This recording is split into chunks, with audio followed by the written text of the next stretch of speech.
Welcome to the classroom. Today's topic is William Shakespeare. Wait, don't fall asleep. We actually have some information that we believe is very interesting. I'm Hallie. And I'm Cheyenne. Let's get started. The end of the scene. William Shakespeare wasn't born into greatness or married into greatness either. His talent brought him fame and glory. In fact, Shakespeare became a member of the Lord Chamberlain's Men, an extremely popular acting company.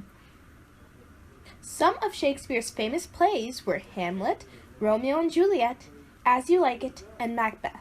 Don't say that last name in the theater. Why's that? It's an old superstition, almost like break a leg. Why would you break your leg? There used to be fairies of bad luck, so if you said, have a great show, they would make sure your show was bad. So you say break your leg so that you do very well. Exactly. Okay, here comes the boring information. William Shakespeare had no birth records, but it is theorized that he was born on April 23rd, 1564. William went to the King's New School, the school in Stratford, that taught reading, writing, and the classics. William married Anne Hathaway at age 18 on November 28th, 1582. Anne was already pregnant with their first child. It was their daughter Susanna, and she was born on May 26, 1583. Next, they had their pair of twins, Hamnet and Judith, on February 2nd, 1585. Hamnet had died sadly at age 11 in 1596 for unknown causes. That's his family. Let's get into the plays and his acting career. Between 1590 and 1592, Shakespeare's Henry VI series, Richard III, and the Comedy of Errors were performed. In 1593, the theater closed because of the plague, and during it, the playwright wrote two narrative poems, Venus and Adonis and The Rape of Lucrece, and probably began writing his richly textured sonnets. By 1594, he had also written The Taming of the Shrew, The Two Gentlemen of Verona, and Love's Labour's Lost. P.S. 154 of his sonnets have survived, ensuring his reputation as a gifted poet. Another P.S., he established himself as an actor and a playwright.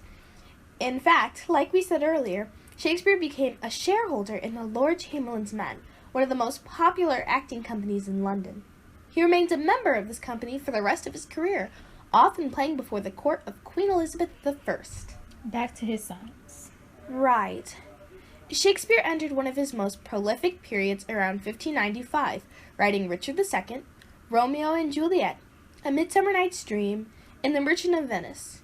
When King James came to the throne in 1603, he issued a royal license to Shakespeare and his fellow players, organizing them as the King's Men. During King James' reign, Shakespeare wrote many of his most accomplished plays about courtly power, including King Lear, Macbeth, and Antony and Cleopatra. In 1609 or 1611, Shakespeare's sonnets were published, though he did not live to see the first folio of his plays published in 1623. The end as we know it. In 1616, with his health declining, Shakespeare revised his will.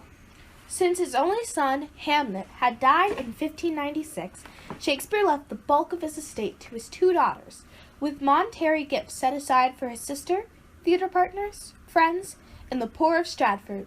A fascinating detail of his will is that he bequeathed the family's second best bed to his wife Anne. He died 1 month later on April 23, 1616. To the world, he left a lasting legacy in the form of 38 plays, 154 sonnets, and 2 narrative poems.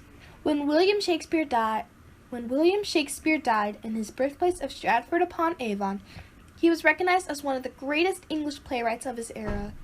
In the fourth century since, he has come to be seen as not only a great English playwright, but the greatest playwright in the English language. Reflecting upon the achievement of his peer and sometimes rival, Ben Jonson wrote of Shakespeare, "He was not of age, but for all time." This has been The Classroom. We'll see you guys next class period. Take care. You cut out.